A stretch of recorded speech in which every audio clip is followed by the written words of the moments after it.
السلام غالياتي، نتمنى يلقاكم لا فيديو تاع اليوم في احسن احوالكم. قبل ما نبداو ما تنساوش تصليو وتسلموا على سيدنا محمد عليه ازكى الصلاه وافضل التسليم. كما راكم تشوفوا في لا فيديو اليوم جيتكم بوصفه تاع الدجاج محمر. رافقته كما تشوفوا بالرز بالشعريه ولا بالفيرميسيل. تاني درت معاه بطاطا سوتي. صدقوني، هاد الوصفة تاع الدجاج من أروع ما يكون، جربوها ورجعوا لي. نبداو على بركة الله. في غيسيبيون درت بصلة صغيرة ربيتها في الجهة هذيك الرقيقة تاع الثوم، حوالي 2 مغارف كبار، مع 2 سنات ثوم تاني ربيتهم. نزيدو بواط تاع كيما راكم تشوفوا دانون ناتور، يعطينا ذوق بزاف هايل هذه التتبيله تاعنا تاني، ويخلي الدجاج تاعنا يجي طري. نزيدو 4 مغارف كبار تاع الزيت.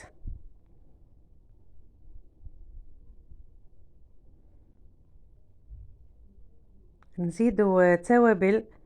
عندي فلفل كحل، عندي ملح، عندي كركم، عندي كيري تاع الدجاج، وعندي راس الحانوت. مورف صغيرة من كل تابل. ولا كان عندكم تاني متوفرة زيدوا الأعشاب العطرية.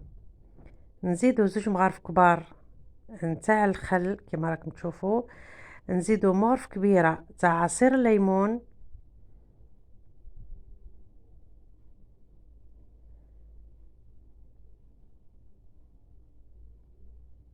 مورف كبيرة تاني تاع لاموطارد.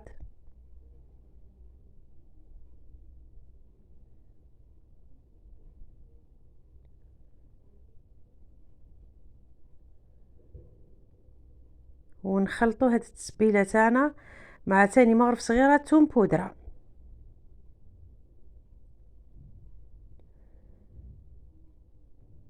بالمقابل كنت طيبت الرز تاعي.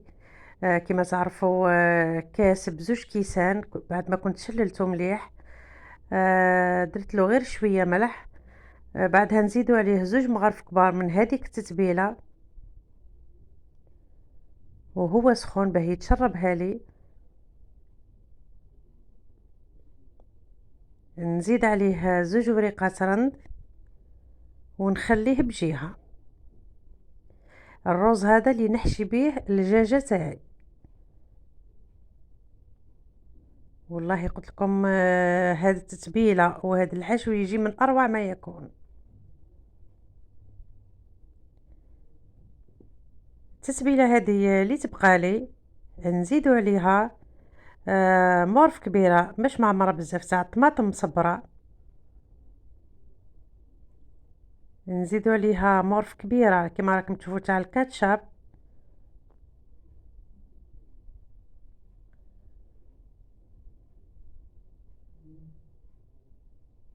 ونزيدو مورف كبيره تاع العسل.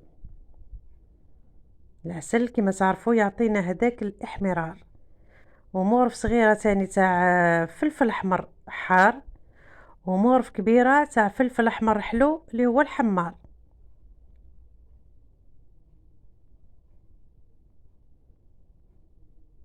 نخلطوا هاد التتبيله تاعنا. نزيدوا عليها شويه ماء باه ما تجينيش ناشفه. وهذه هي اللي نتبل بها الدجاجه تاعنا. طبيعه الحال الدجاجه تاعي كنت شوطتها نقيتها غسلتها. خليتها حوالي ساعتين في الماء والخل والملح. الملح درتها مغرف كبيره. نخليها ساعتين كما قلت لكم ومن بعدها نحيها نخليها تقطر. كنت نقيتها من داخل كما تشوفون، حيت لها هذيك الطروفه هذوك تاع الريه اللي يبقاو باه ما تلقليش الكحوليه في الروز تاعي. والدجاجه هذه تاعي بعد ما قطرت لي نزيدو نملحوها من برا ومن داخل. كما راكم تشوفون ندهنوها بهذيك التتبيله. صدقوني قلت لكم تتبيله من اروع ما يكون. هذه قريناها ورشه وعطيتها لكم بكل تفاصيلها. ندير ثقوب في هذيك الدجاجه تاعي باش تدخلها التتبيله. الفرن كنت شعلته على 180 درجه وخليته يسخن. بعدها نحشي الدجاجه تاعنا هذيك بهذاك الرز.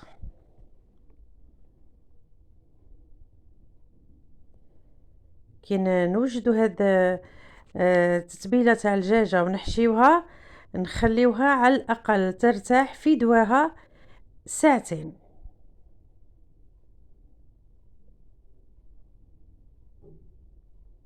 نجيبوا البلاطو تاعنا اللي نحطو فيه.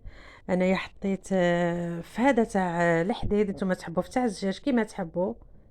فرشت دواير تاع البصل و طماطم تاني، درت لهم شويه ملح وحطيت الدجاجه هذيك عليهم. الدجاجه نتاعي هذه شويه كبيره، توزن لي اكثر من 2 كيلو. خدات لي الوقت تاع الطياب ساعتين.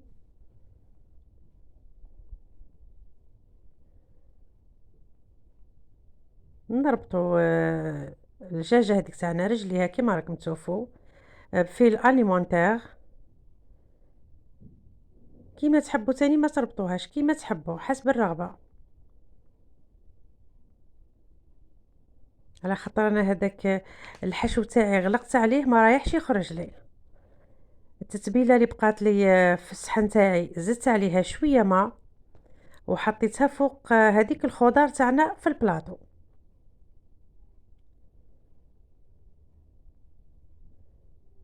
كيما راكم تشوفوا بعدها نغلفوها بالبابي كويسون هو الاول، بعد ما كنت كيما راكم تشوفوا بليته بالماء، ونزيدو من الفوق عليها البابي الومنيوم. نحطها في الرف الفوقاني تاع الفرن حوالي كي تفوت ساعه.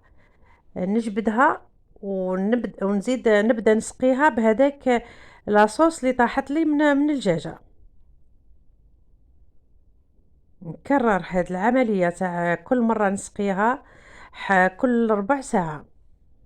صدقوني جات بزاف هايله، وجات الصدر تاعها ماهوش ناشف، والله جات طريه زبده.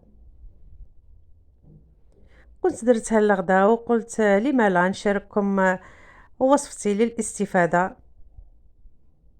وكما قلت لكم ديما هنايا نفيدو ونستفيدو.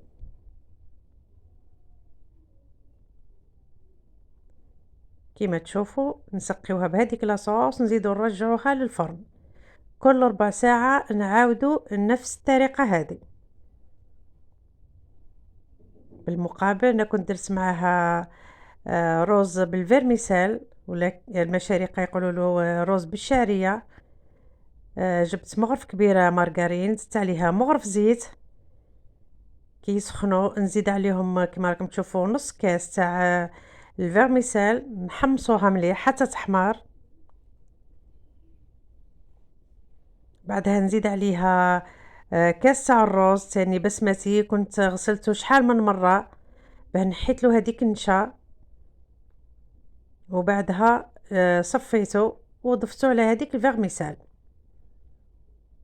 انا التوابل نحط ملح، فلفل كحل، ودرت ثوم بودره وبصله بودره.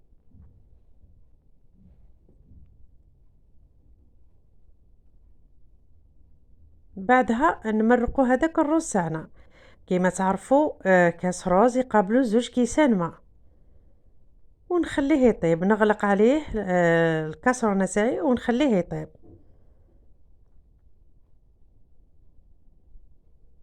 نقصوا النار خلاص باش ما ينشفليش ويبقى لي مش طايب. بالمقابل كنت درت معاه بطاطا تاني صوتي. كنت طيبتها حوالي 10 دقائق بها بقشورها، بعدها قشرتها وحطيتها في بلاطو يدخل للفرن. ذوبت شويه مارغرين كيما راكم تشوفوا في لا فيديو، نحطها على البطاطا، نزيد ملح فلفل كحل، ونزيد شويه توم بودره وفلفل احمر حلو بودره، ونخليها تتحمر لي في الكوشه. والله يجي ذوقها بزاف هايل. تقدروا تعوضوا لا مارغرين بزيت الزيتون. شوفوا الروز تاعي الثقوب اللي دار هكذا، الروز تاعي راه وجد. نطفي عليه ونخليه يزيد يكمل الطياب تاعو في هذاك البخار. بالمقابل كما راكم تشوفوا الدجاجه تاعي تحمرت، طابت الله يبارك. كما قلت لكم جات طريه زبده. نهز شويه من هذيك لاصوص ونرحيها. هاد لاصوص هادي ترافق هاد الدجاج. كاين اللي ما يحبهاش شايحه، كاين اللي يحب تاني يسقي الروز تاعو، كاين اللي يحب يسقي البطاطا، كل واحد كيما يحب ياكل الدجاج المحمر تاعو. نميكسيوها كما راكم تشوفوا ونقدموها. وهذه هي وصفتي لنهار اليوم. صدقوني جربوها ورجعوا لي بالخبر، وتشوفوا الدجاج تاعكم وبهذه التتبيله يجيكم من اروع ما يكون. ما بقى لي غير نقول لكم بقاو على خير، دمتم في رعايه الله وحفظه، والسلام عليكم ورحمه الله تعالى وبركاته.